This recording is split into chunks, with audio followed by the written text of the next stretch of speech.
Welcome, everyone. Thank you so much for joining us. For those of you who I have not met, I'm Dr. Melissa Cordero. I'm the manager of our Academic and Staff Assistance Program.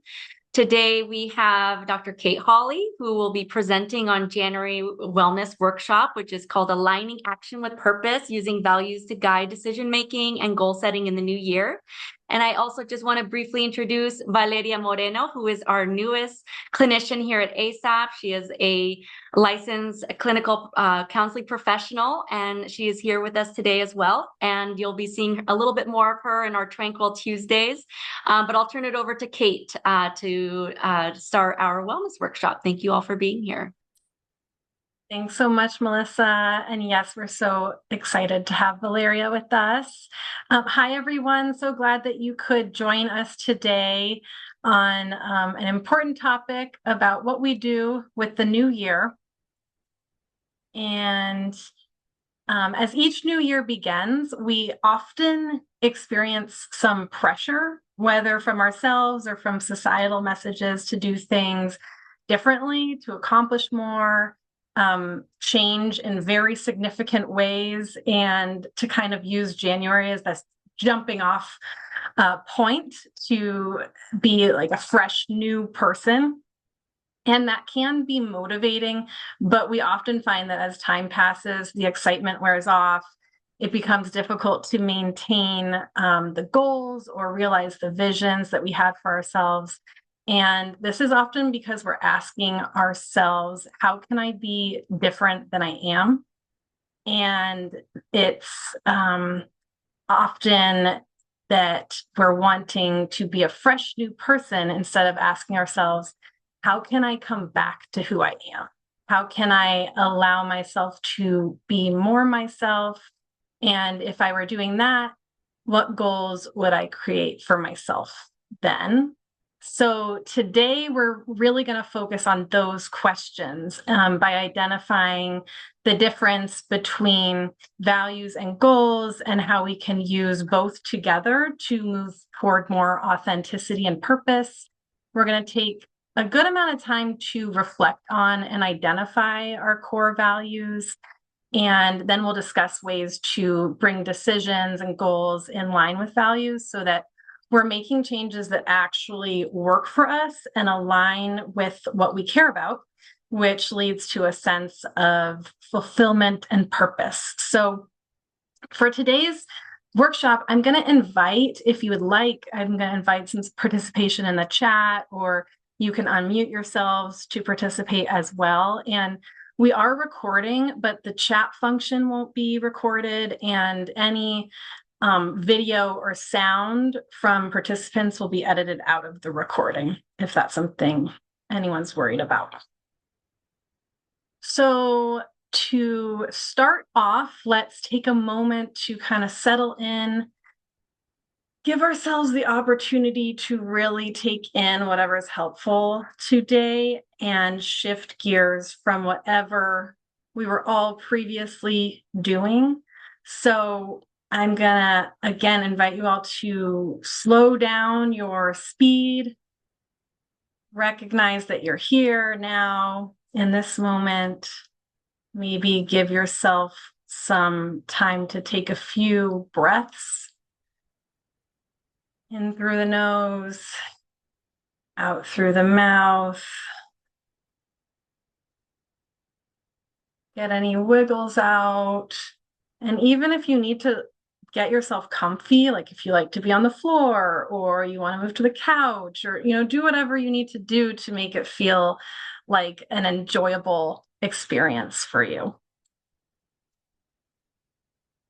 And once you are ready and all settled, we're going to start with a more experiential reflection. So you can close your eyes, you don't have to, you can keep them open, but imagine that you've made it to your 90th birthday party and you're with people who care about you, who you trust, whose company you enjoy. And one of them is giving a toast about what they love about you. And they're describing you as a person, And as you imagine this, think about the kinds of things that you would want them to say about you. So, not what you think they'll say right now, but things that would make you feel really good to hear about yourself, that would make you feel expansive, proud, maybe you'd be glowing. So just take some time with this. Like, what are they saying?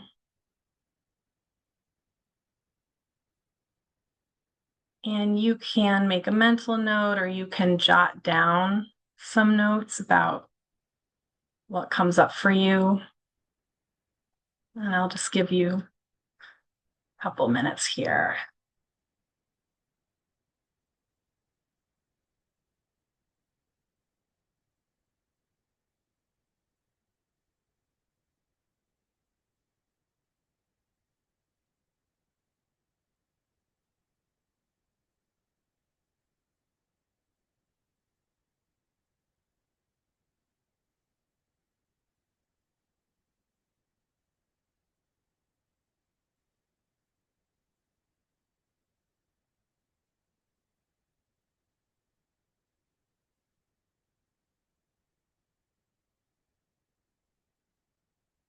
What would feel good to hear about yourself and the life that you lived after 90 years?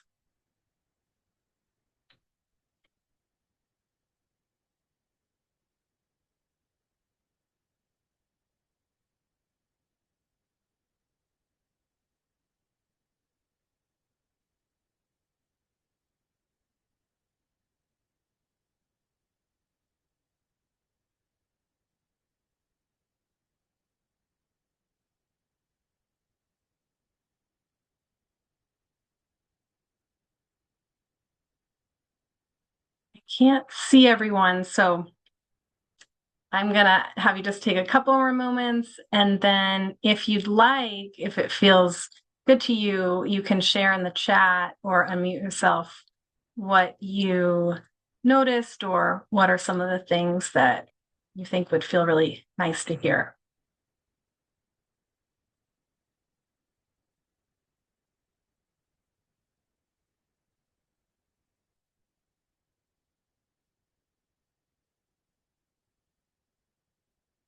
Or how did it feel reflecting on this?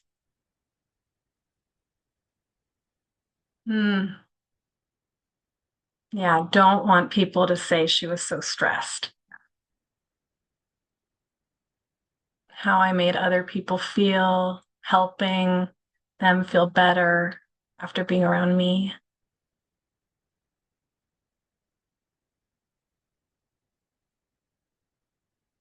Yeah.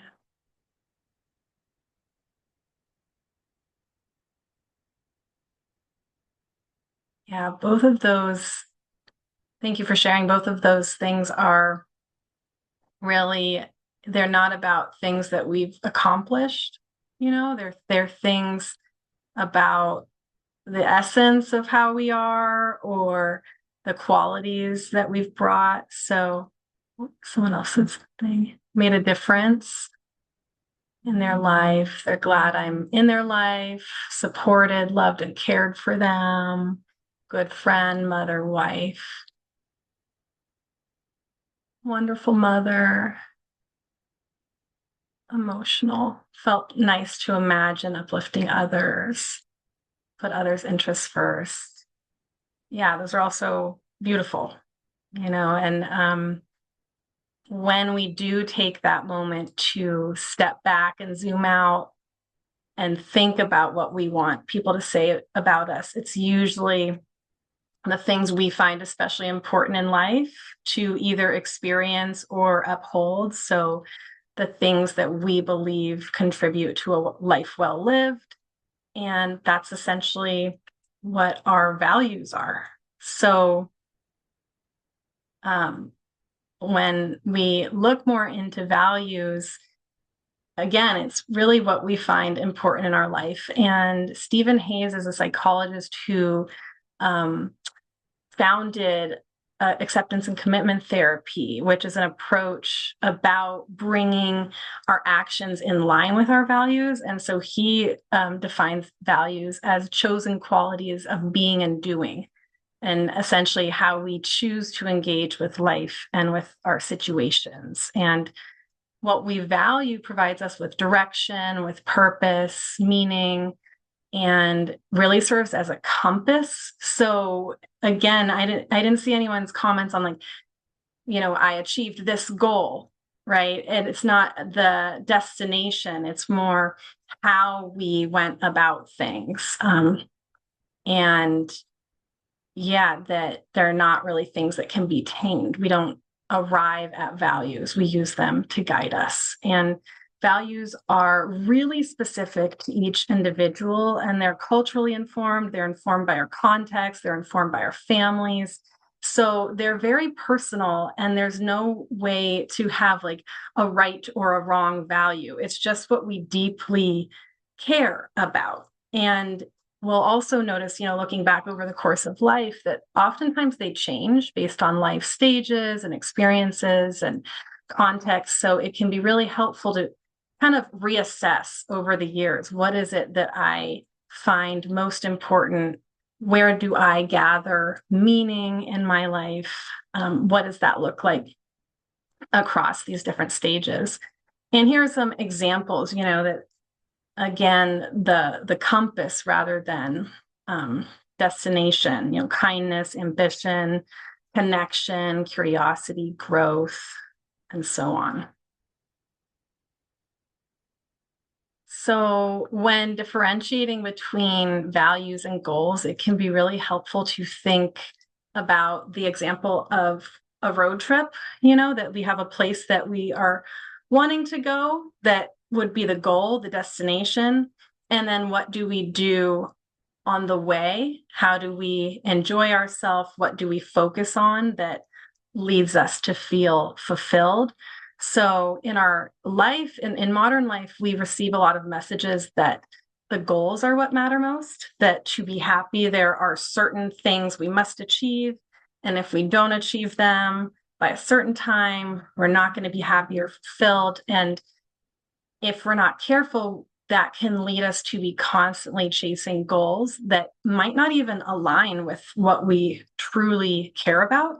So then once we reach the goal, maybe we feel a little bit of achievement for a little bit, but then that doesn't really stay, and it's not attached to meaning. So we want to focus on what it is that we care about ourselves to ensure that our life and our goals are aligned with those things. And then we can notice that our external situations can look very different from each other, and we can still feel just as fulfilled. So the road trip example, it's like, if one of our values is curiosity on the road trip, we're going to be looking out the windows, we're going to be taking it in, we're going to be exploring the land. And then if we have to change the destination or there's a delay, sure, that might be a little frustrating, but once we get there or once we end up at a different destination, we have still experienced something very fulfilling, versus if we're just focused on the final destination, we're not looking around, we're not enjoying ourselves, and then maybe we have to change the final destination, and then all we're left with is frustration without it having been fulfilling. So the research really backs up this metaphor.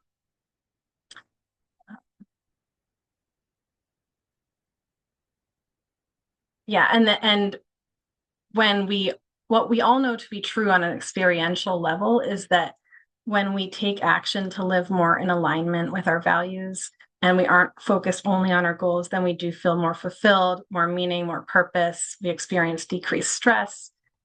The research also shows that values sustain long-term motivation because they provide the why underlying important goals, and that when we feel a deep sense of purpose, that doesn't mean that we're always enjoying ourselves. that there's things that we really truly care about that have wonderful qualities to them and then have a lot of stress as well. So the why is what sustains us, what keeps us kind of coming back to our goals. So let's jump in and we can kind of apply this and do a values clarification activity. So we can all discover our own values. In a moment, I'm going to put a link in the chat to this online clarification activity. And this is what we call a values card sort. Some of you might have done it before. Even if you have, it's really interesting every single time that you do it.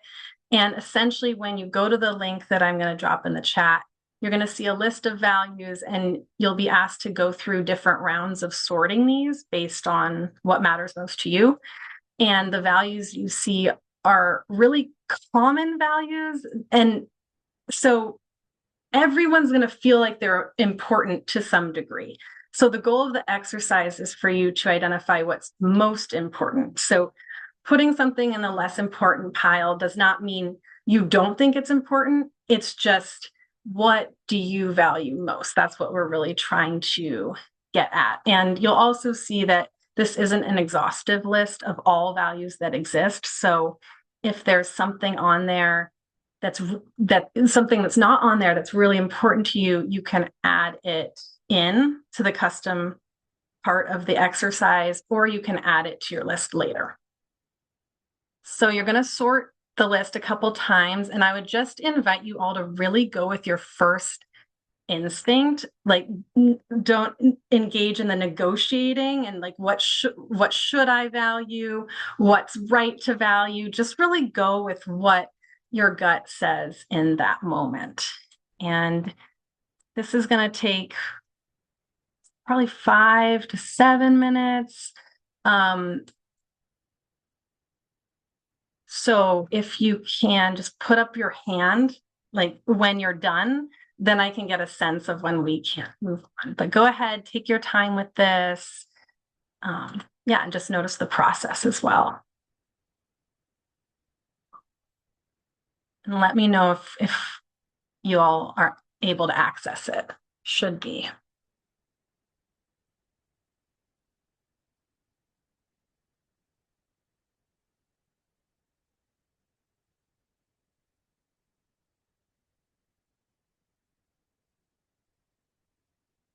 Okay, so you likely have your top 5 values at this point, or you are almost there.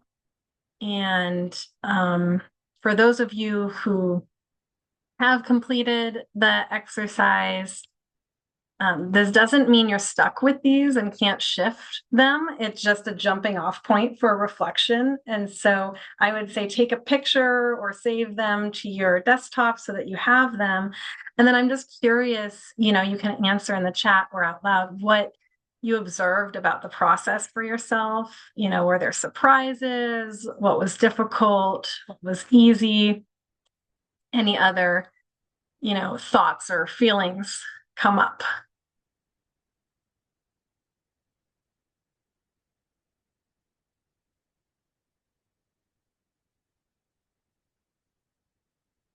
Very hard to narrow. Yes.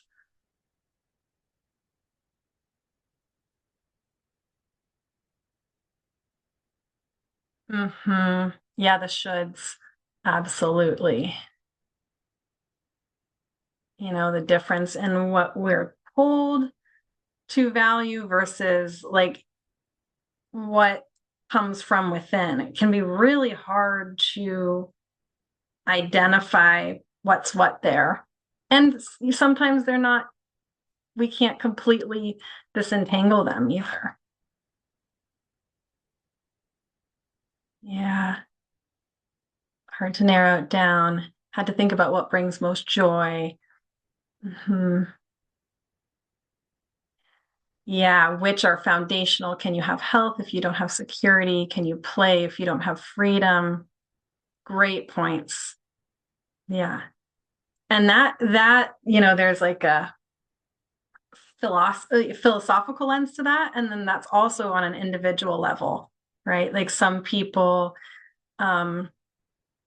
feel they need more freedom than security, and that they can play without having, security. Um, or they can allow themselves to play within different contexts, and others need to have that freedom. So it's really helpful. It's like, you have the values in front of you that can be really great guideposts. And then to also recognize the process of it. And that this is like this is a process that we can do many times over time. We can always revisit this. And that we're not limited to these 5 values, but where it is really helpful, that we'll talk about in a bit, is when we're making decisions or when we are setting goals. What are the things that when we prioritize them, we feel most in alignment. So yeah, we'll kind of move on to that. Any other thoughts? Okay, I can relate to all those observations. Yeah, we're not invited to do this a lot, so the slowing down and really kind of connecting with ourselves can feel unfamiliar, and it can bring up this confusion, so again, it's just a jumping off point, and it can feel really big, and sometimes it can get overwhelming. And so it can also be helpful to just let it marinate there, like let it be there, ask the questions, like, what do I care about, and see what comes up over time and in different situations and experiences. Thank you all for doing that, and thanks for your contributions to the discussion. So yeah, this is the thing that comes up in this process, is the focusing on the shoulds versus the authentic values. Which is which? How do we even know when we have conflicting values, like family and freedom, like what do we do with that? And then feeling stuck or committing to some values over others, and feeling like, am I narrowing myself in too much? So it's a really common part of the process that we can bring some compassion to in ourselves. And again, we're just asking the questions.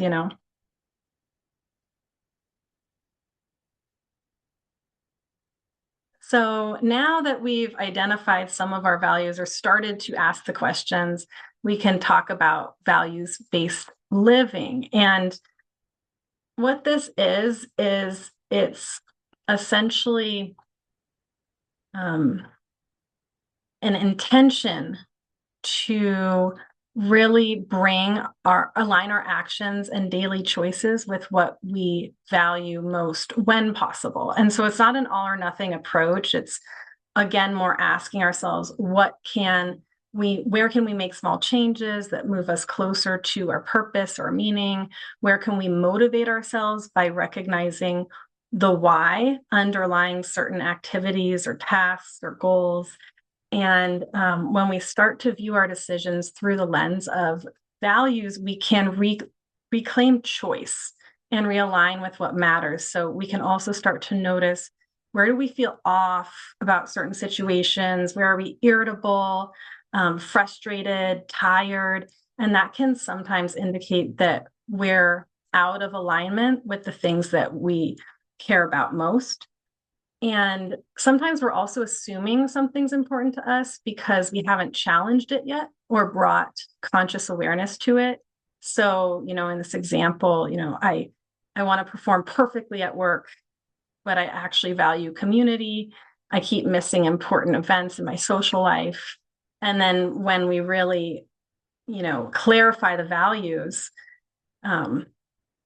for that person, maybe community really rises to the top. And then it's like, okay, well, what do I do with that?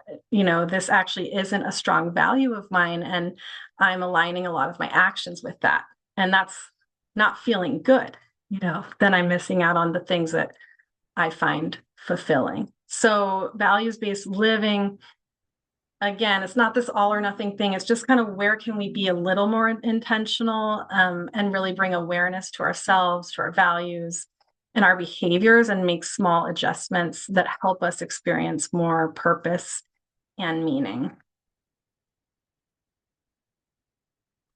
And then when we start to view our decisions through the lens of values, we can also reclaim choice and realign with what matters there. So we can,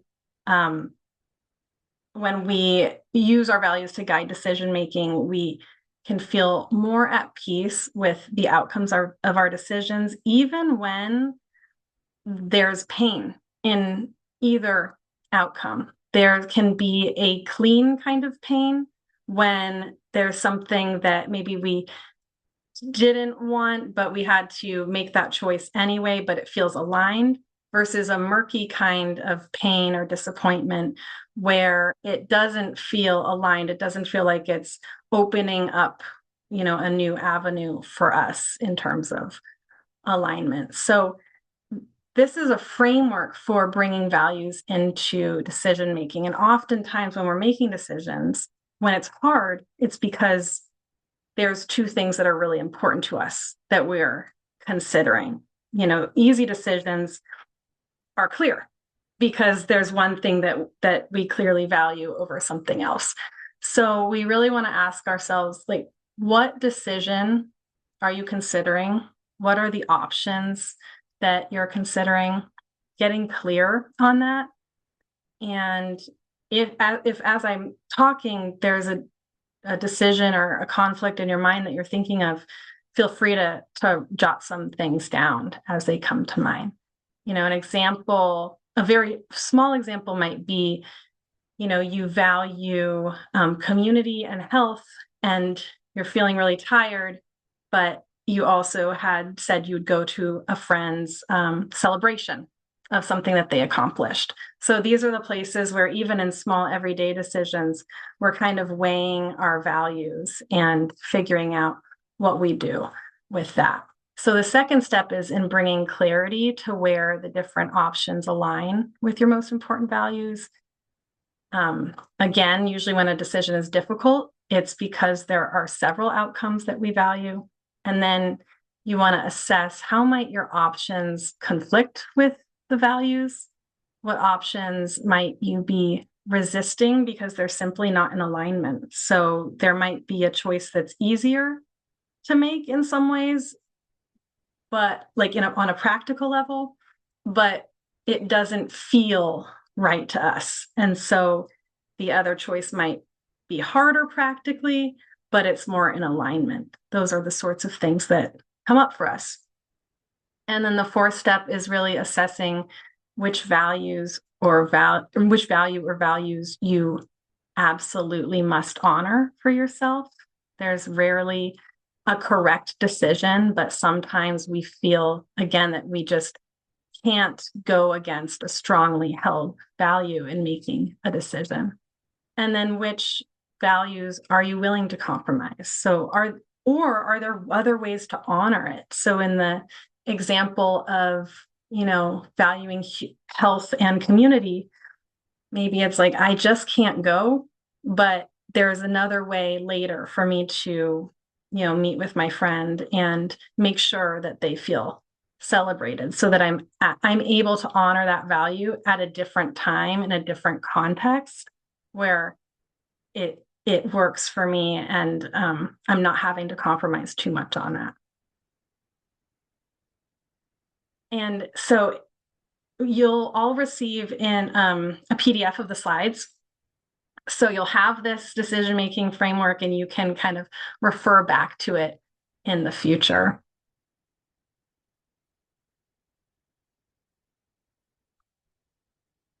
Any questions about that or comments? Okay, great. And then the other area where we can practice values-based living is by bringing our goals in line with our values. So we can use values to create goals, and we can also take a look at the goals that we already have and ask ourselves, why is this goal important to me? So is this a meaningful goal? And really to get clear on what exactly is important to us about the goal.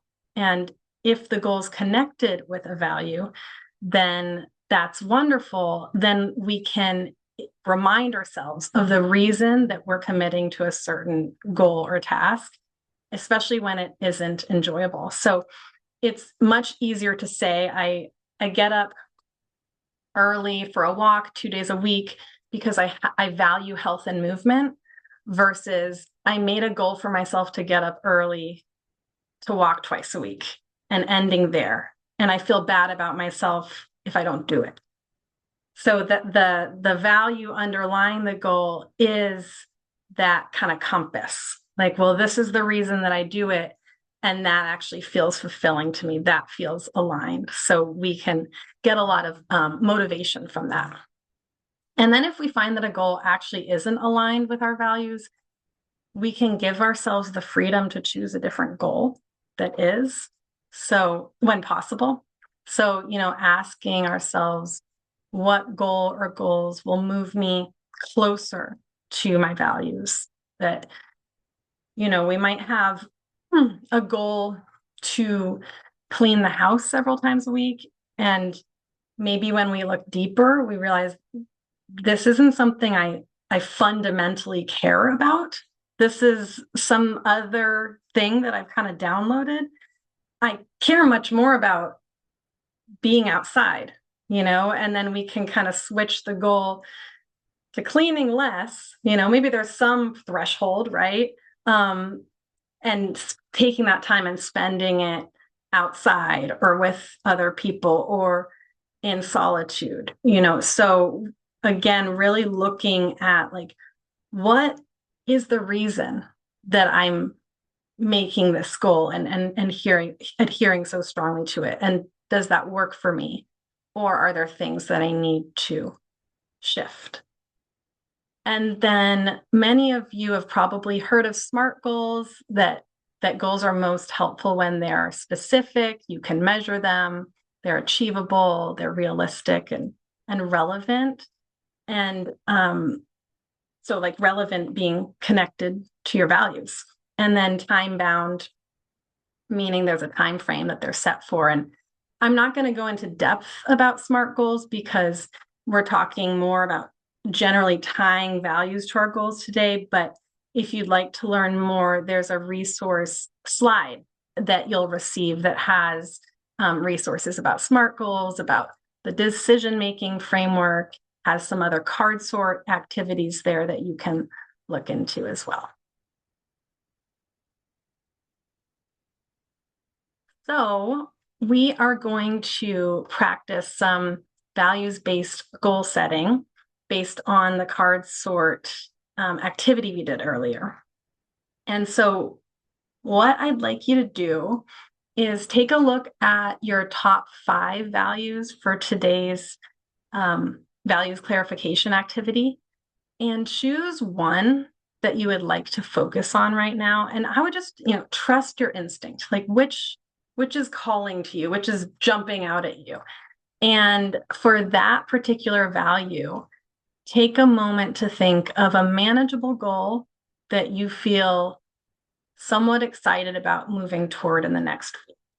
And then reflect on what action will support you in getting to this goal. So, for example, if you find it really meaningful to spend time in nature, then you might select that value and create a goal that helps you with that value.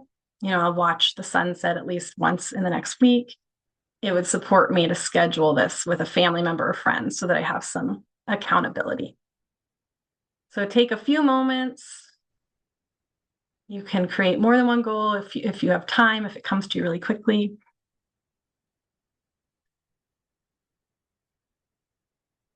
If not, one is great.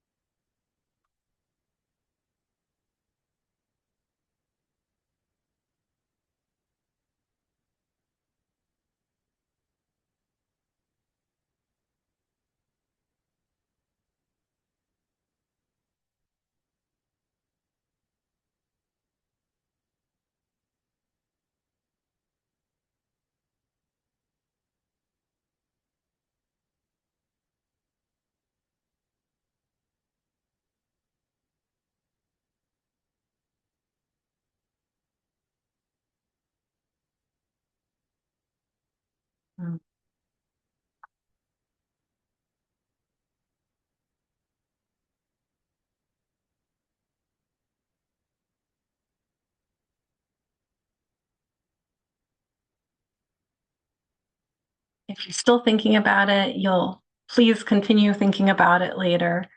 Um, you, should be walking away today with a deeper sense of some of your core values, or just kind of starting to think about that, and then a tangible goal tied to the value. And I would say just notice how you feel when you move toward achieving this goal. So what about it fuels you, and what do you notice inside yourself when you're moving toward a goal that feels really aligned with something that you care about?